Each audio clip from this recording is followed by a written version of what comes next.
This beautiful spring day seemed like an excellent time to do a hobby house yard update. So we still have all sorts of stuff planted around. We have some spice bushes, elderberries over here, some more spice bush over here, a few pawpaws underneath the drip edge of this pin oak that's maybe 7 or 10 years old. Then under this large sycamore, we're standing under a very large sycamore here, and hollow too. You can see all the nesting materials that the squirrels kick down. But underneath the drip line of the sycamore, we do have our tall grass, kind of a natural block here of wind and light. Have some apple here, jujube there and here, as well as the rest of the garden space that has a few other things mixed in. Some berry bushes and probably no spice bush. Another apple right here. Just a seed apple. We'll see what happens with it. But really the big update for the yard is the new possibilities. Because our new neighbors decided that they're going to build a fence, but they built it. Here's our property line. They built it over here. So this is now two neighbors, 120 feet of fence space that now will not have access to do maintenance back here. So I was forced to start taking care of it. And I was thinking about clearing, the long work of clearing this row out over the next months and months with many man hours, and ended up renting an excavator for the weekend instead, and burned a couple of gallons of diesel fuel and got a lot of work done, an incredible amount of work done. You can still see, of course, some evidence of piles here, just a lot of winter creeper. It was winter creeper mixed with the Chinese honeysuckle, or Asian honeysuckle, I believe it's called. Some damage to the yard from the tracks. It got a little muddy. We had a breach of our retaining pond over there.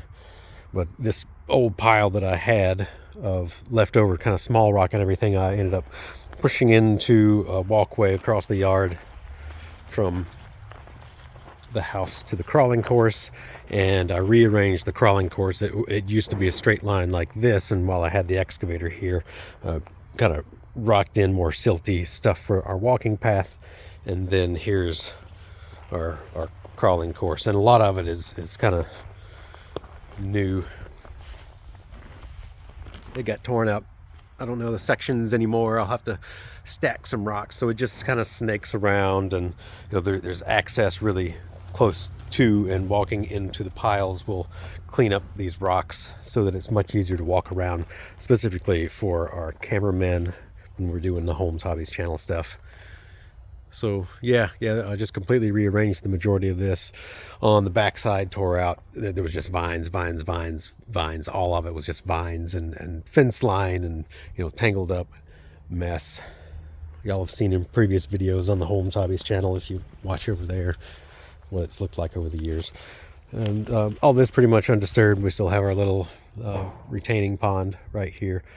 Long term, we'll hopefully have the watershed from the house, the roof line, come in this way. And the previous watershed was actually escaping in this area and then heading that way downhill and missing this one. So I put a little diversion up here against the rocks. You may not be able to tell, but kind of slopes up to them here and then goes kind of downhill and off as you go around. So this little line here will hopefully divert water into this pond. And the long term, here we have some I believe pears, plum-cots, apricots, maybe more pears, some cherry, some honeyberries as well at the base, that I'm not sure how well they'll do. That it's relatively exposed here, and the trees are not leafed out enough to give them cover. So we'll see how they do there. I may need to find a better spot for them. I honestly maybe closer to the fence line over there, but this opens up so much more room for some apple trees, and we kind of have to keep off of this area because we have utilities running through right here. There's our sewer actually running straight out. You can see the other sewer right there. And then we have the power lines that keep us from doing much on that. At least right now, I think I'm going to try to bury power lines down that access there. So yeah, more evidence of ripping out.